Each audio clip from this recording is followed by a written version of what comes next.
Hello, I am Peter White, and I'm speaking to you from my office in Coker Hall of the Department of Biology at the University of North Carolina at Chapel Hill.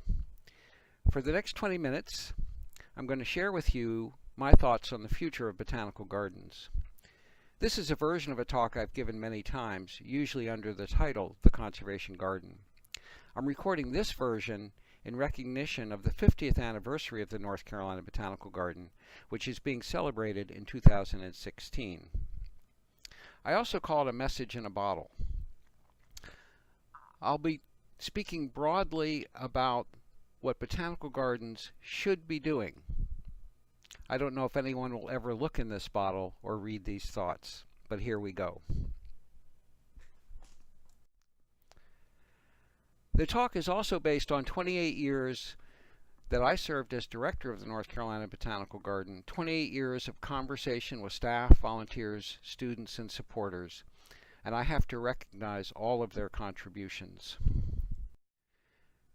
Because it will be a talk focusing on conservation, I want to give a special thanks to our conservation team, which accomplishes so much of our mission. But I also want to point out that we will define the conservation garden in a way that includes all departments at the North Carolina Botanical Garden: education, conservation, the herbarium, and all who support that activity.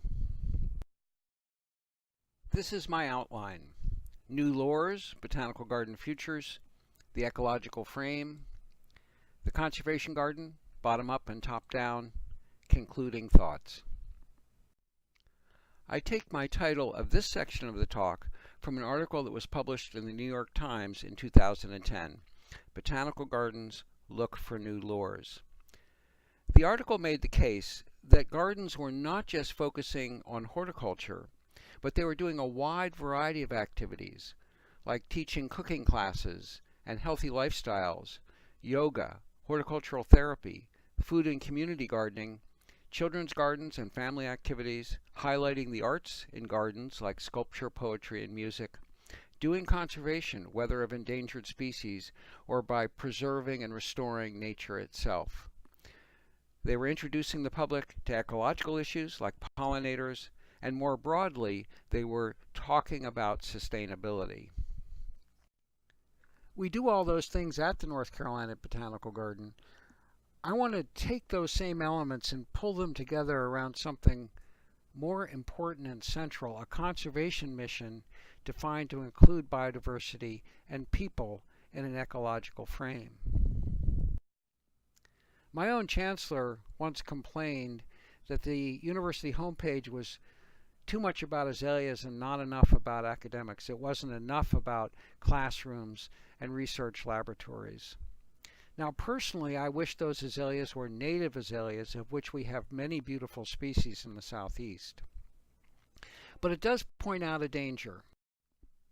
The danger is that gardens can be perceived of as the icing on the cake and not the cake itself.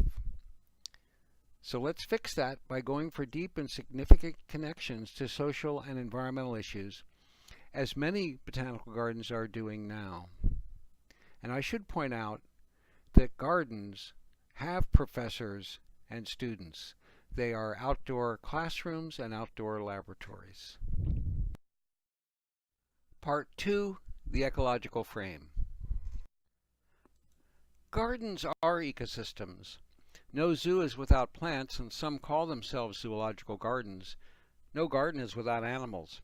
One ecologist argued that gardens should be called insectariums because they have 5 times as many insect species as they do plant species. Native plants present an opportunity for getting the relationships among species correct. One of the sub-themes of my talk is that native and native plant gardens, those phrases are a shorthand for much broader goals. One of my favorite places that uses an ecological frame is the Arizona Sonora Desert Museum in Tucson. It presents the plants and animals, the geology, the various cultural groups that have lived in this landscape, and the geologic and human history of the Sonoran Desert. We might call this an ecosphere or biopark and not a botanical garden, but they do gardening there, and the kind of gardening we might call ecological or ecosystem gardening. They also protect remnant natural areas of the desert. Gardens often protect natural areas, and they are, in general, a transition from human-dominated places to nature-dominated places. That gives botanical gardens a great opportunity to teach across that entire spectrum.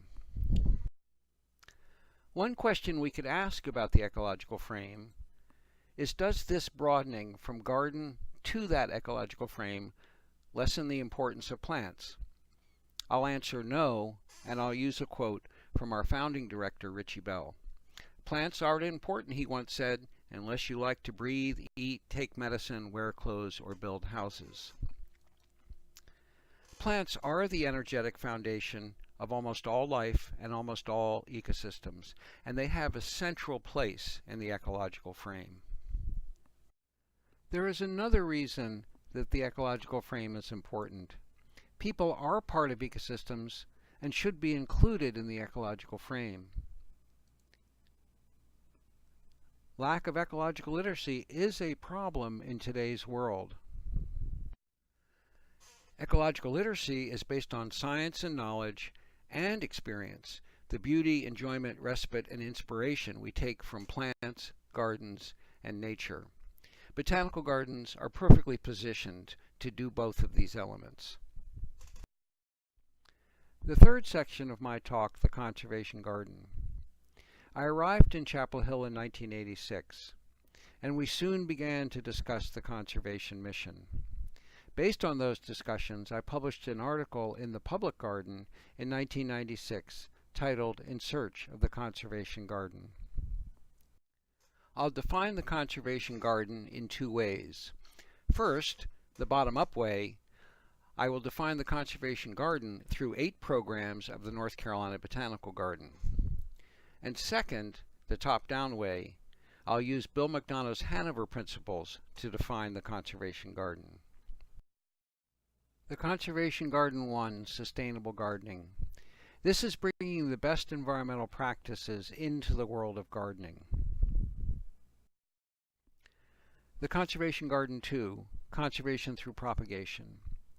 This predates my arrival at the garden, but the garden had always promoted the use of native plants.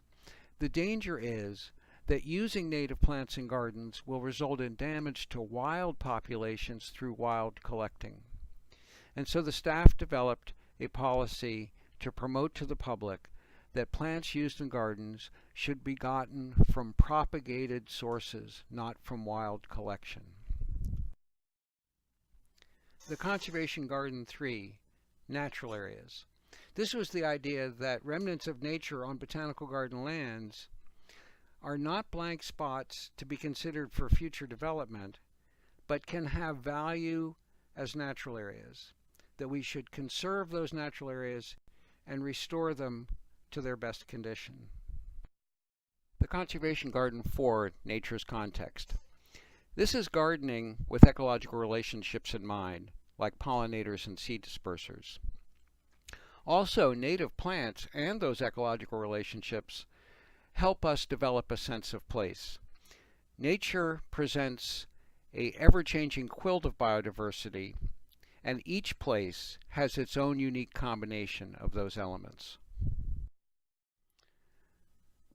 The 5th Conservation Garden Program, Invasive Plants. We worked on this issue in the 1990s. We wrote up a statement of principles that I titled the Chapel Hill Thesis. I published that statement of principles in the newsletter of the American Public Garden Association, then known as AABGA, under the title The Chapel Hill Challenge for Halting Invasives, the Chapel Hill Thesis, a challenge to botanical gardens and horticultural institutions. I also published it in the Botanical Gardens Conservation International newsletter. Calling it a thesis gave me the inspiration, like Martin Luther, of nailing it up, and I nailed it to an invasive Paulownia tree on our own nature trails. The staff has since, of course, removed that tree. I then began working on the invasives issue with Sarah Reichert of the University of Washington. She and I put together a symposium for the annual meeting of the American Public Garden Association, and the papers from that symposium were published in a special supplement to the Public Garden.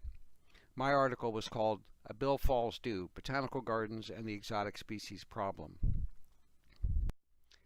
Sarah and I then worked with Peter and Pat Raven, Catherine Kennedy, Peggy Alwell, and representatives from the Garden Clubs of America, the horticulture industry, and government to put together an international meeting in St. Louis on this topic. What emerged from that meeting was the St. Louis Codes of Conduct.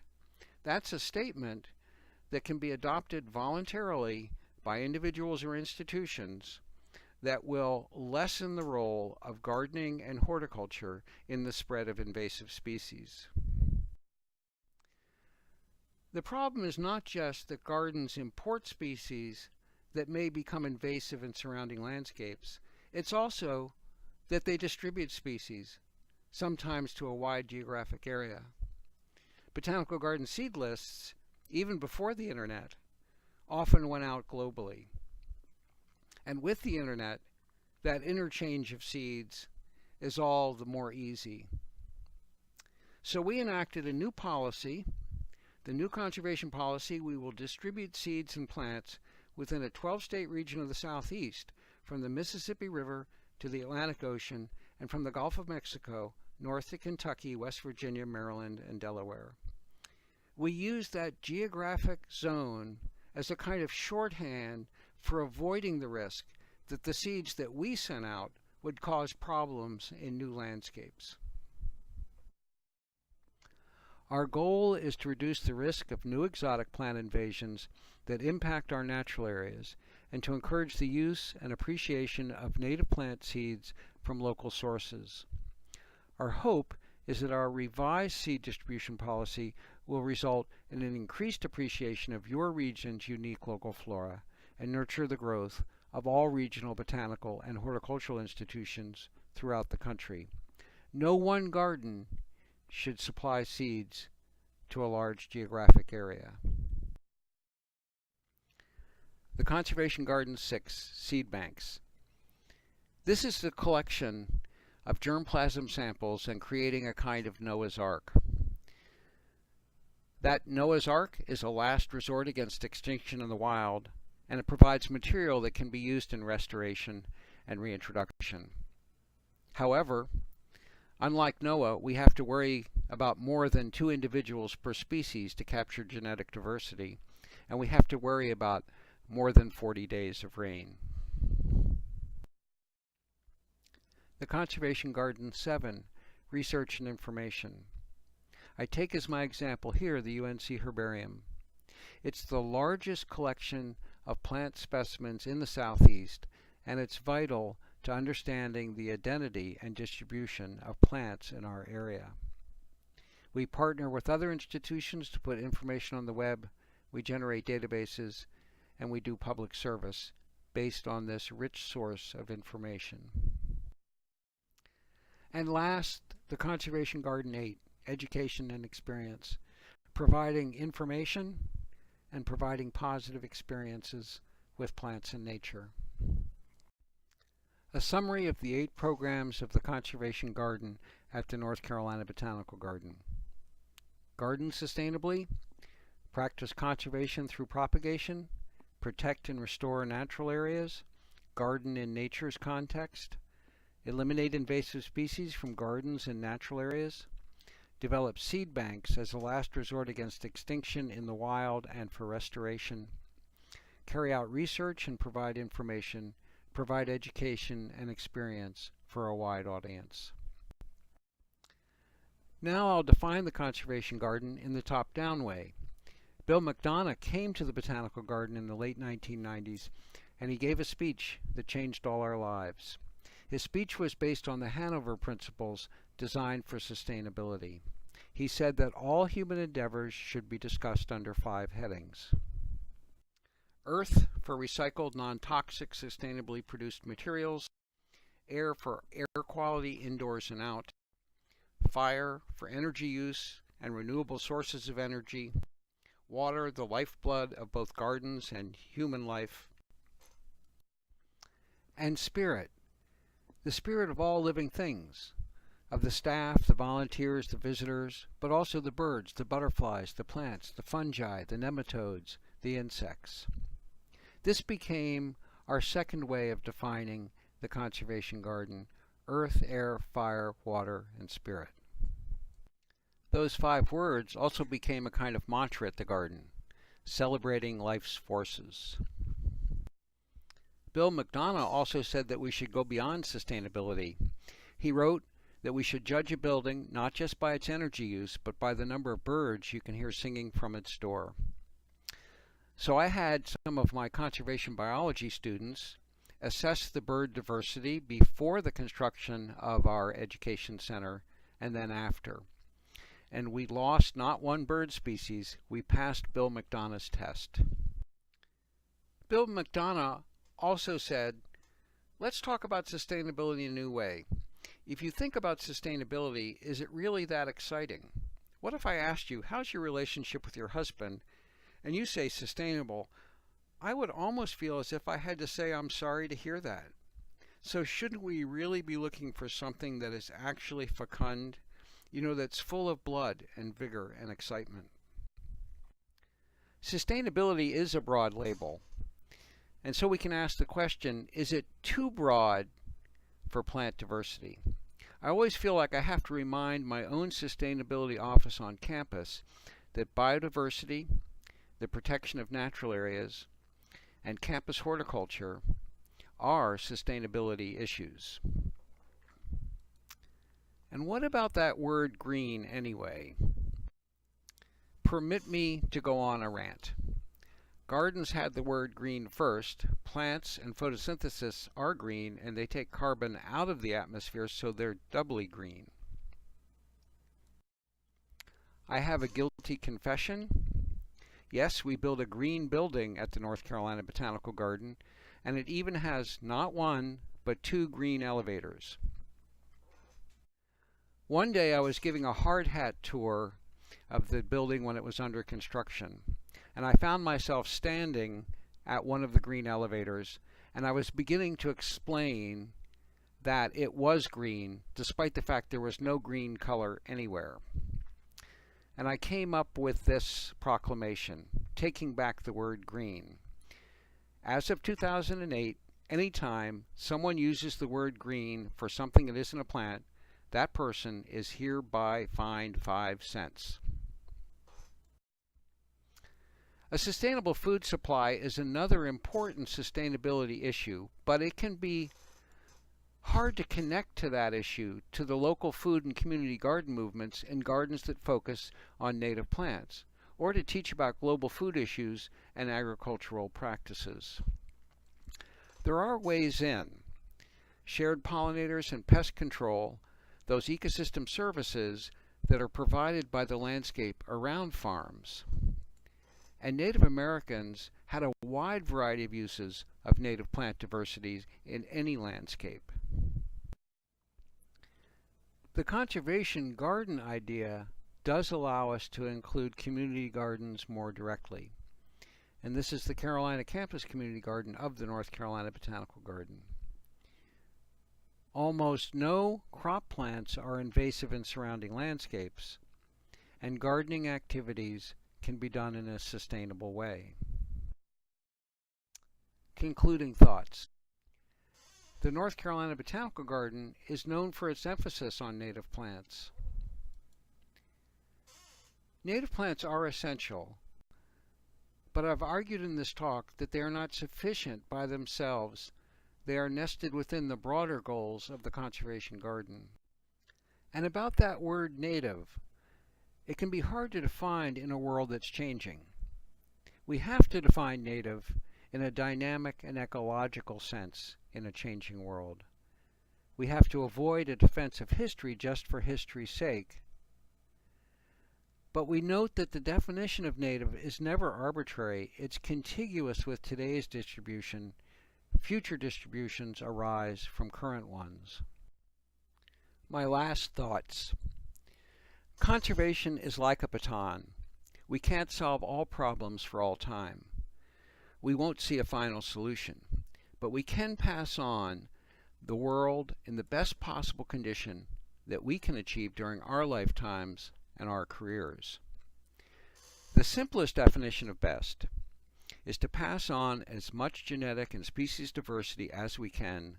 It's the raw material of resilience and adaptation. And to create and improve ecological literacy among all people. We need to reach as many people as we can to increase that ecological literacy and to support a positive relationship between people and the natural world.